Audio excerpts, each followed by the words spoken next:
राज्य में शिक्षक नियुक्ति नहीं विद्यालय और गणशिक्षा मंत्री नित्यानंद गण्डर सूचना नुआ सरकार में वर्तमान सुधा 18,000 अधिक शिक्षक नियुक्ति आगक आहरी 10,000 शिक्षक नियुक्ति गृह में उत्तर रखिंट मंत्री पियन और किराणी आवश्यकता देखि नियुक्ति एक स्कूल एवं गणशिक्षा मंत्री नित्यानंद गण्ड सूचना देइछन्ति। आवश्यक तले पियन और किराणी नियुक्ति पाइबे।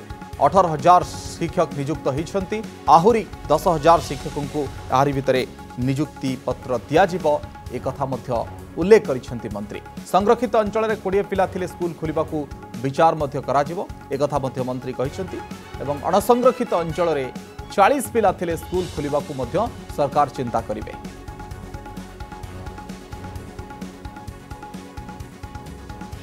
स्कूल मानकरे क्लरिकल पोस्ट हो कि पियन पोस्ट हो एगुड़ाक ना ताकू भी आम देखुचे आउ तो शिक्षक नियुक्ति निश्चय आम वर्तमान सरकार रे आसीबा परे परे वर्तमान आम 18,000 ऊर्ध्व शिक्षक दे सारीचे एवं आगामी दिन रे भी आउ पाखापाखि 10,000 शिक्षक आम नियुक्ति देवार भी व्यवस्था अच्छी। जदि नियुक्ति क्षेत्र में जदि देखा आम विभाग सबुठारु अधिका नियुक्ति देवार व्यवस्था करिछि।